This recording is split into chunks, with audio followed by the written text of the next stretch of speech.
The rattle of pills in a plastic bottle at 3 in the morning sounds different than it does during the day. Sharper, more accusatory, like tiny white lies shaking themselves awake. I'd been hunting through our bathroom cabinet for aspirin, nursing another sleepless night, courtesy of the Henderson malpractice case that was eating my brain alive. That's when I found Meredith's daily pill bottle, the one she'd been rattling every morning for the past 6 months, like some kind of pharmaceutical alarm clock. Seasonal allergies, she'd always said with that dismissive wave of hers. You wouldn't understand, Dan. You've never been allergic to anything in your life. True enough, I'm Daniel Harris, 41 years old, and my immune system runs like a well-oiled machine. Unlike my marriage, apparently. The prescription label caught the harsh bathroom light as I held it up. Meredith Harris, take one daily. Dr. Patricia Yoon, internal medicine, refills. 5 remaining of 6. But the pill's name made me blink twice. Valacyclovir. I'm a medical malpractice attorney. I've seen enough pharmaceutical litigation to know that didn't sound like any allergy medication I'd ever encountered. My phone was in my hand before I'd fully formed the thought. Camera app open, snapping a photo of that innocent-looking white label. The prescription number stared back at me, RX 4471829. Something cold settled in my stomach as I set the bottle back exactly where I'd found it, next to Meredith's expensive face cream and the organic toothpaste she insisted we buy. Everything in its perfect place, just like Meredith preferred, just like the perfect life she'd constructed around us. I padded back to bed where my wife of 5 years lay sleeping peacefully, her auburn hair spread across the pillow like silk. Beautiful Meredith, who managed the entire administrative wing of Portland General Hospital with the efficiency of a Swiss watch, who never forgot an anniversary or let me leave the house without breakfast, who took her allergy pills every single morning without fail. Except they weren't allergy pills. I knew because I'd Googled valacyclovir the moment I got back to bed, the blue glow of my phone screen illuminating what felt like the slow-motion collapse of everything I thought I knew about my life. Valacyclovir, antiviral medication, prescribed for herpes simplex virus, both HSV1 and HSV2, the kind of condition that doesn't just appear overnight, the kind that's lifelong, the kind that, when I'd asked Meredith about her past relationships during our early dating days, she'd looked me straight in the eye and said, "You're my first, Dan, my only." I'd believed her. Heck, I'd been charmed by it. Here was this gorgeous, successful woman who'd somehow saved herself for me. Daniel Harris, the kid from the wrong side of Portland, who'd clawed his way through law school on student loans and spite. Now, staring at my phone screen at 3:30 in the morning, I felt like the world's biggest fool. 6 months of refills. That meant she'd been taking this medication since before our anniversary trip to Bar Harbor. Since before she'd gotten that promotion at the hospital. Since before a lot of things, apparently. When had she been diagnosed? How long had she been managing this condition without telling me? And more importantly, why hadn't she told me? The questions multiplied like viruses in my brain, each one more uncomfortable than the last. I set the phone aside and tried to sleep, but every time I closed my eyes, I saw that prescription label. Valacyclovir, 1 tablet daily. For allergies. Right. The next morning arrived with all the subtlety of a freight train. Meredith's alarm buzzed at 6:15, same as always. She rolled out of bed with practiced efficiency, padding to the bathroom for her morning routine. I listened from bed as she ran water, brushed teeth, and then came the sound I'd been waiting for, the rattle of pills. "Morning, honey," she called out, same cheerful tone as always. "Coffee's programmed. I've got that board meeting at 9, so I'll probably be late tonight." "Allergies acting up?" I asked, trying to keep my voice casual. You know how it is this time of year. Ragweed season. Except it was March. Ragweed season peaks in late summer. I waited until I heard her car pull out of the driveway before I moved. My home office sits in what used to be our dining room, overlooking the street through sheer curtains that let me see without being seen. A habit from my early days practicing law, when paranoia was a survival skill. The computer hummed to life, and I pulled up everything I could find about valacyclovir. Medical websites, pharmaceutical databases, FDA documentation. The picture that emerged wasn't pretty. Valacyclovir is prescribed for herpes simplex virus, both oral and genital varieties. It's a suppressive therapy, meaning patients take it daily to reduce outbreaks and transmission risk.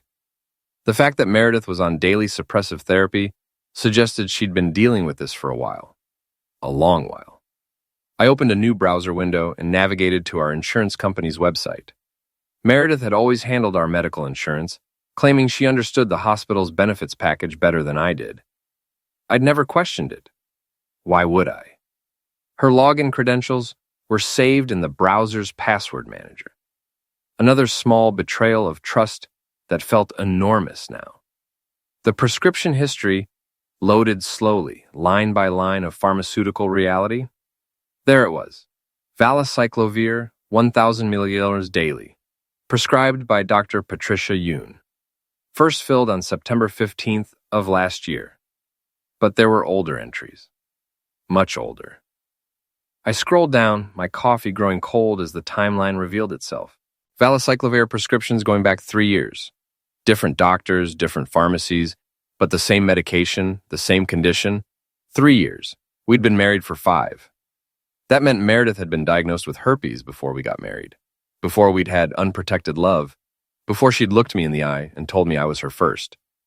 My hands were shaking as I reached for my phone. I needed to call someone. But who? My law partner, Rick, would tell me to get tested and file for divorce. My brother would want to drive down from Bangor and have a conversation with Meredith. Neither option felt right. Instead, I called Dr. Patricia Yoon's office. Portland Internal Medicine, this is Janet speaking. Hi, this is Daniel Harris. My wife Meredith is a patient of Dr. Yoon's. I have some questions about a prescription she's taking. I'm sorry, Mr. Harris, but we can't discuss patient information without written consent from your wife. I understand, but I'm concerned about my own exposure risk. She's been taking valacyclovir, and I'm wondering if I should be tested for anything. The silence on the other end of the line stretched long enough for me to count my heartbeats. Mr. Harris, Janet finally said, her voice gentler now, I think you should schedule an appointment with your own physician as soon as possible. Today, if you can manage it.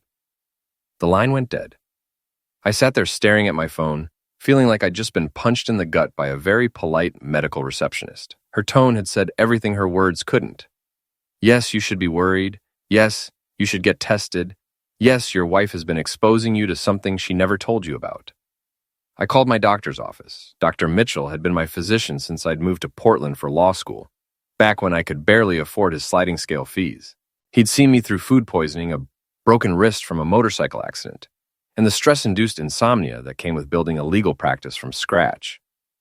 Dan Harris, his receptionist Carol said warmly, it's been a while. What can we do for you? I need to be tested for all possible infections as soon as possible. Another pause. Is this related to an exposure incident? You could say that. We can see you at 2:30 this afternoon. Dr. Mitchell will want to discuss the testing panel with you personally. I spent the rest of the morning staring at legal briefs without reading them, my mind churning through implications and possibilities. Every scenario I constructed ended the same way, with my marriage in ruins and my trust in shambles. At 2:15, I was sitting in Dr. Mitchell's waiting room, surrounded by outdated magazines and the antiseptic smell of medical anxiety. Dr. Mitchell had known me long enough to skip the small talk. He walked into the examination room with my chart in hand and the expression of a man about to deliver bad news. Your lab work came back, Dan. We need to talk. I'd been expecting this conversation for a week, ever since I'd given samples while explaining my situation in the clinical terms I'd learned from years of medical malpractice cases. Potential exposure to herpes simplex virus. Asymptomatic partner. Request for full STI panel. HSV2 positive, Dr. Mitchell said, settling into his chair across from me. IgG antibodies present, which means this isn't a brand new infection. You've been carrying this for at least a few months, possibly longer. The words hit like a physical blow, even though I'd been preparing for them. HSV2, genital herpes. The gift that keeps on giving, courtesy of my wife's selective honesty. How long, I asked. Hard to say exactly. Could be anywhere from 3 months to a year based on antibody levels. The virus can remain dormant for extended periods, especially in people with strong immune systems. A year. That covered our anniversary trip, her promotion celebration, Christmas with my family. All those personal moments tainted by her deception. Is there treatment? Same medication your wife's been taking. Valacyclovir. Daily suppressive therapy can reduce outbreaks and transmission risk. He paused. Dan, I have to ask. Did your wife disclose her HSV status before you became physically involved? This was the question I'd been dreading, not because I didn't know the answer, but because saying it out loud would make it real. No, she told me she was a maiden when we met. She's been taking valacyclovir for at least 3 years, according to her prescription history. She told me they were allergy pills. Dr. Mitchell's expression hardened. He'd been practicing medicine for 30 years, and I could see him shifting into the mode he probably used when dealing with cases of medical misuse or neglect. Dan, what your wife did constitutes criminal exposure in Maine. Knowingly transmitting an STI without disclosure is a Class D crime. As your physician, I'm required to document this conversation and report the exposure. Criminal exposure. I'm a lawyer and I know the statutes. What Meredith had done wasn't just morally wrong, it was illegal. She'd knowingly exposed me to a lifelong viral infection without my consent. In legal terms, that's assault. But here's the thing about being a medical malpractice attorney. I don't just know criminal law, I know civil law. I know informed consent doctrine. I know what constitutes fraud in the context of marriage and medical disclosure, and I know how to build a case. Doctor, I need you to document everything. The timeline, the test results, our conversation today. I'm going to need medical records that establish when I was infected and the circumstances of exposure. Are you planning to press charges? I'm planning to protect myself legally. What happens after that depends on what else I find out. I left Dr. Mitchell's office with a prescription for valacyclovir, the same medication my wife had been secretly taking for years, and a medical report that would serve as evidence in whatever came next. The irony wasn't lost on me. Meredith had infected me with herpes, and then watched me unknowingly start taking the same medication she'd been hiding from me. We were now both managing the same condition, except I was doing it honestly. That evening, I sat in my office watching Meredith prepare dinner through the kitchen doorway. She moved with her usual grace, humming softly as she chopped vegetables for the salad. Beautiful, competent Meredith, who'd built her career on managing complex medical situations and maintaining perfect records. She'd managed our marriage the same way, apparently, with careful documentation, strategic omissions, and a smile that never wavered. "How was your day?" she asked when I joined her in the kitchen. "Enlightening," I said, accepting the glass of wine she offered. "Learned some interesting things about antiviral medications." If she caught the significance of my words, she didn't show it, just smiled and turned back to her cooking, rattling off details about her board meeting and the new electronic record system they were implementing at the hospital. I sipped my wine and watched her lie by omission, the same way she'd been lying for years. But now I knew something she didn't. I wasn't the ignorant husband anymore. I was a lawyer with evidence, medical documentation, and a very clear understanding of exactly what she'd done to me. The game had changed. She just didn't know it yet. The thing about being married to someone for 5 years is that you learn their patterns. Meredith was a creature of habit, and her habits were about to become her downfall. Every Tuesday, she stayed late for department head meetings.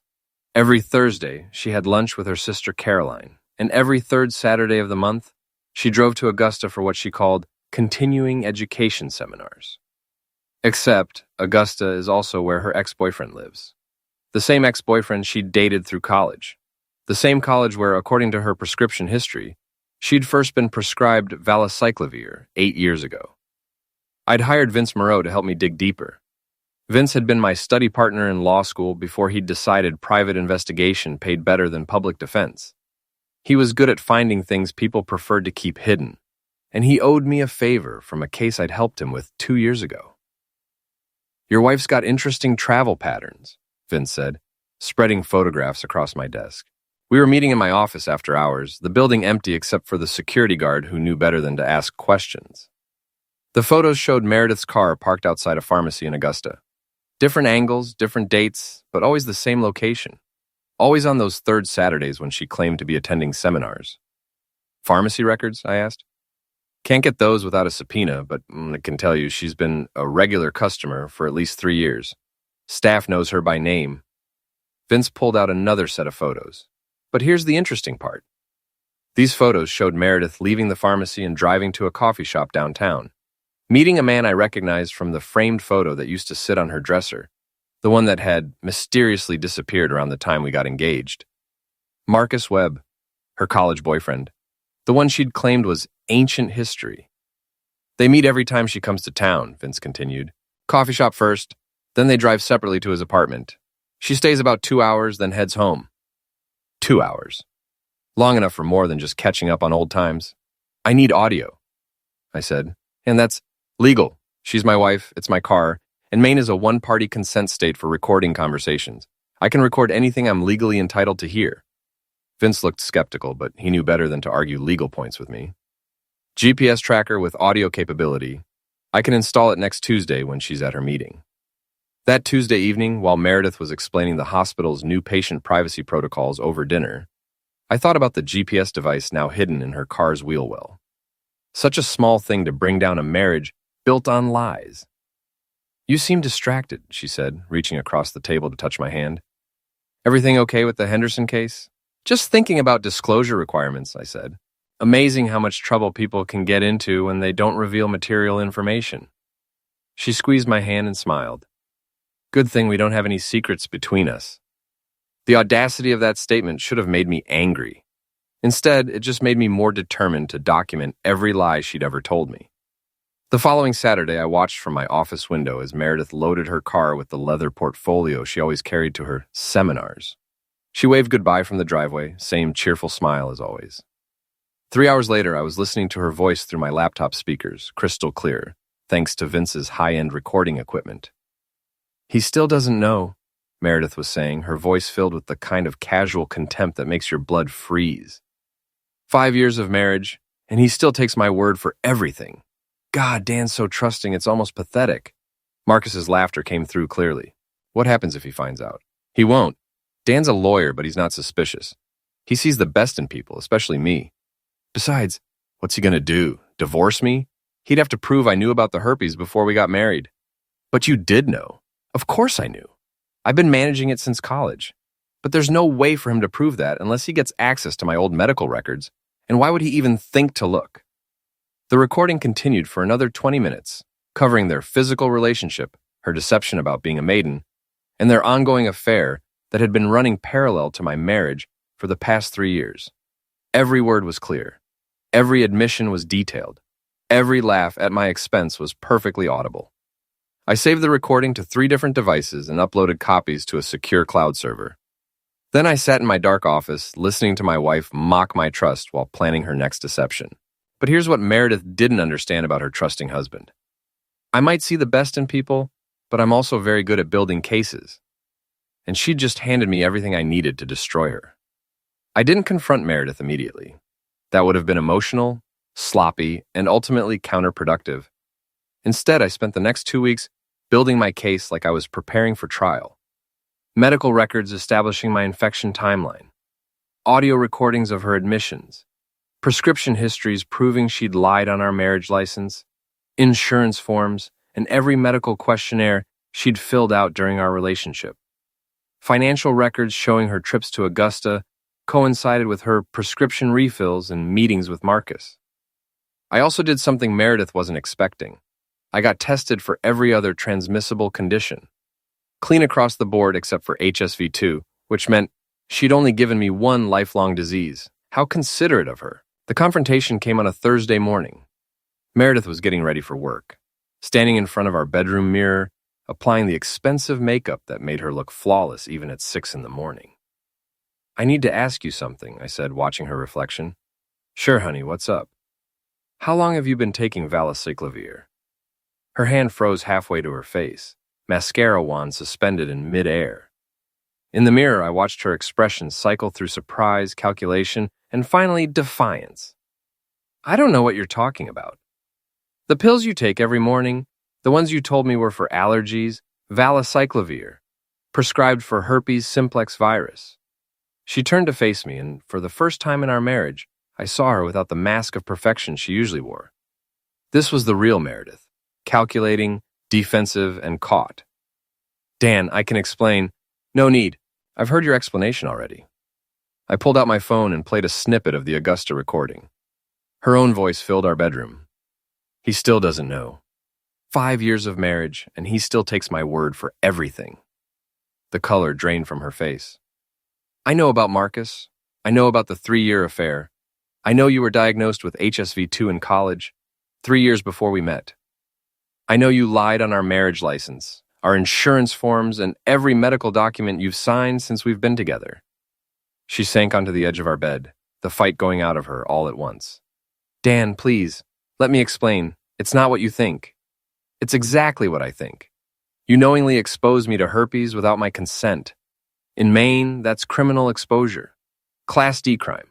Punishable by up to 364 days in jail and a $2,000 fine. You wouldn't. I already have. I filed a complaint with the district attorney's office yesterday. They're very interested in cases involving medical professionals who misuse their knowledge to deceive people they're involved with personally. That last part was a lie, but she didn't know that.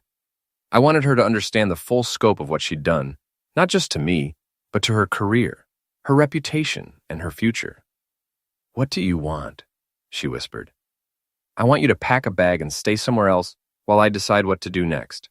I want you to stop lying to me. And I want you to understand that the woman I married never existed. She started crying then, the kind of manipulative tears she'd probably used to get out of trouble her whole life. But I was done being manipulated. The locks will be changed by tonight, I continued. Any personal items you need can be collected through my attorney. Don't contact me directly. Dan, please, we can work through this. I love you. No, you don't. You love having a husband who doesn't ask questions. You love having someone to lie to, but you don't love me because you don't even know who I am. I left her sitting on our bed, crying into her hands, and went to work. By the time I returned that evening, she was gone. The house felt different without her lies filling it. Word travels fast in Portland's medical community, especially when it involves a hospital administrator and potential criminal charges. By the end of the week, everyone at Portland General knew that Meredith Harris was facing a criminal investigation for knowingly transmitting an STI to her husband. I learned this from my neighbor, Mrs. Chen, whose daughter worked in the hospital's billing department. Mrs. Chen had always liked Meredith, so she approached the subject delicately while we were both checking our mail.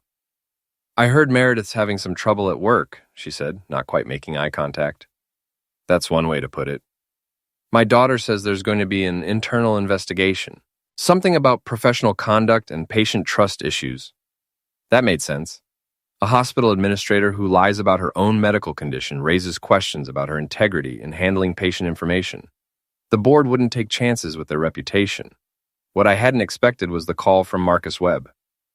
You need to drop this, he said without preamble when I answered my phone that Friday evening. I'm sorry, who is this? You know who this is. Drop the charges against Meredith or you're going to regret it. I almost laughed. After everything I'd discovered, Marcus thought he could intimidate me with vague threats. Marcus, right? Meredith's college boyfriend? The one she's been cheating with for 3 years? Silence on the other end. Here's what's going to happen, I continued. You're going to stay away from my wife. You're going to stay away from me. And if you contact me again, I'll make sure your wife finds out about your affair. My wife? Jennifer Webb, 42 Maple Street, Augusta. Marketing director at Central Maine Healthcare. Married to you for 12 years. Mother of your 2 children. Should I go on? The line went dead. I'd done my homework on Marcus, too. Vince had provided a complete background check, including the interesting detail that Marcus was also married and had been throughout his affair with Meredith. 2 marriages destroyed by their selfishness. The criminal complaint was moving forward, but slowly. The district attorney's office had confirmed they were reviewing the case, but criminal charges for STI exposure were rare and difficult to prosecute. They needed to establish that Meredith knew she was infected, knew she was contagious, and deliberately chose not to disclose her status. Fortunately, I had recordings of her admitting to exactly that. But the real consequences were playing out in other ways.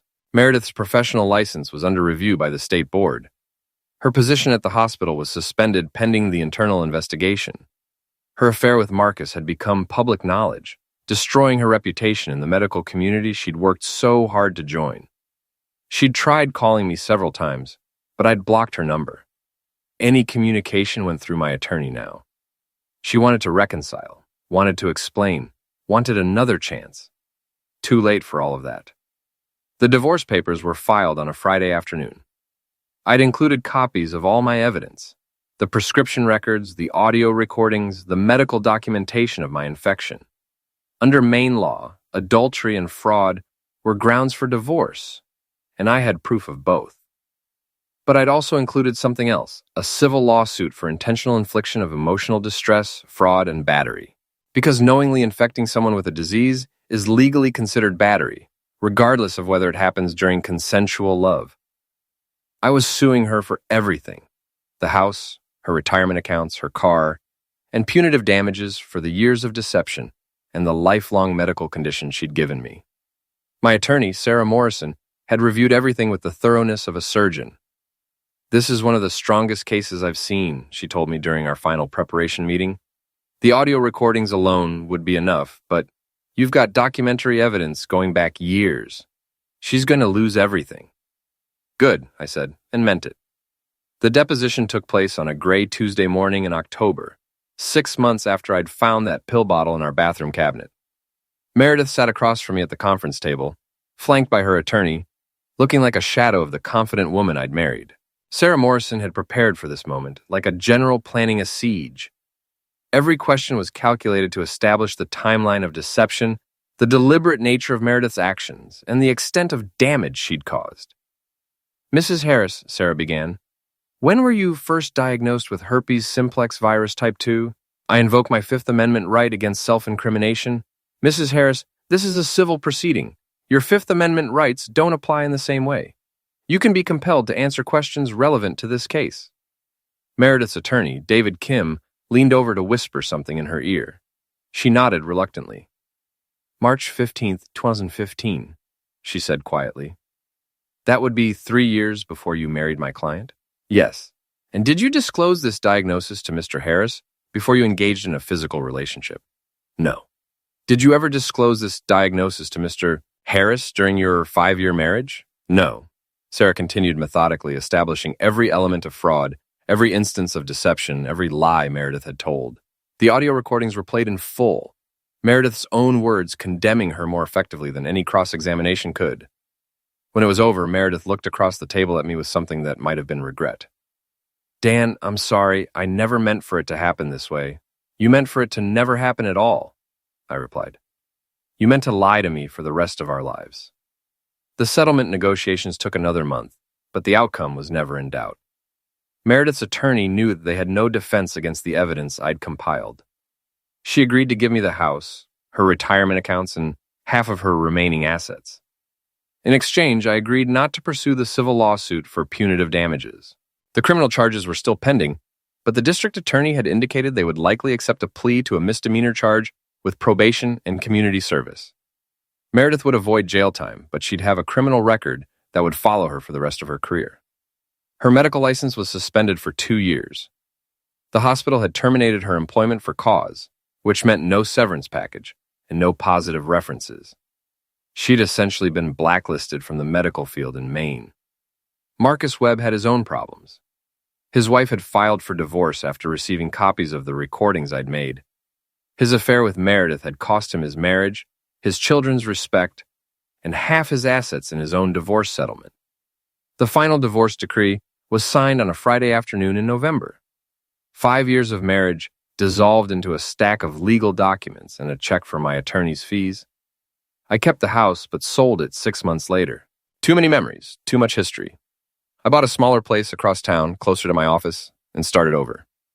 2 years later, I was sitting in a coffee shop in downtown Portland, reading case files and enjoying the kind of peaceful morning I'd forgotten was possible during my marriage.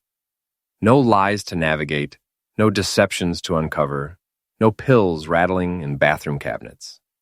My phone buzzed with a text from an unknown number. "Can we talk? M." I deleted it without responding. Meredith had tried to contact me periodically over the past 2 years, always wanting to explain, to apologize, to somehow undo what she'd done. But there was nothing left to say. She'd moved to Boston after the divorce, finding work as a medical office manager, a significant step down from her hospital administration role, but the best she could do with her damaged reputation. I'd heard through mutual acquaintances that she was struggling financially and professionally. Good. Actions have consequences, and hers had finally caught up with her. I started a support group for people who'd been misled by partners about their STI status. We met monthly in a community center conference room, and had grown from 3 members to nearly 20 over the past year. Turns out, Deception like Meredith's was more common than I'd ever realized. The hardest part, one of the group members had said during our last meeting, is learning to trust again. How do you believe someone when you've been lied to so completely? It was a good question and one I was still working on. I'd started dating again cautiously with full disclosure about my own status and extensive conversations about honesty and trust. It was awkward at first, but I'd learned that real connection requires complete honesty, something my marriage had never actually had. Dr. Mitchell had been right about the medication. Daily valacyclovir kept the virus suppressed, and I'd never had an outbreak. The physical impact of Meredith's deception was manageable. The emotional impact had taken longer to heal, but I was getting there. I'd also discovered something interesting about myself during the divorce process. I was much stronger than I'd realized. The man who'd blindly trusted his wife's lies had transformed into someone who asked hard questions and demanded honest answers. Meredith's betrayal had been devastating, but it had also taught me the difference between love and manipulation. Real love doesn't require deception. It doesn't thrive on secrets or lies. It doesn't expose partners to lifelong diseases without their knowledge or consent. What Meredith and I had wasn't love. It was a performance, with her as the director and me as the unwitting actor following a script I'd never seen. But that performance was over now. My phone buzzed again. Another text from the same unknown number. I know you hate me, but I need you to know I'm sorry. I think about what I did every day. This time I responded, good, you should. Then I blocked the number and went back to my case files. I had work to do, a life to live, and a future to build. All of it based on honesty this time. The pill bottle that had started it all was long gone, thrown away with the rest of Meredith's deceptions. But the lesson it had taught me remained. Sometimes the most important discoveries happen at 3 a.m. when you're looking for something else entirely. Some pills cure diseases. Others reveal the truth about the people we love. In the end, both kinds of medicine are necessary, even when the treatment is more painful than the condition itself. I finished my coffee, gathered my files, and headed back to the office. There was a new case waiting on my desk, a medical malpractice suit involving a surgeon who'd failed to disclose a conflict of interest to his patients. Seemed like I'd found my specialty, cases involving people who lie about things that matter. I was very good at those now.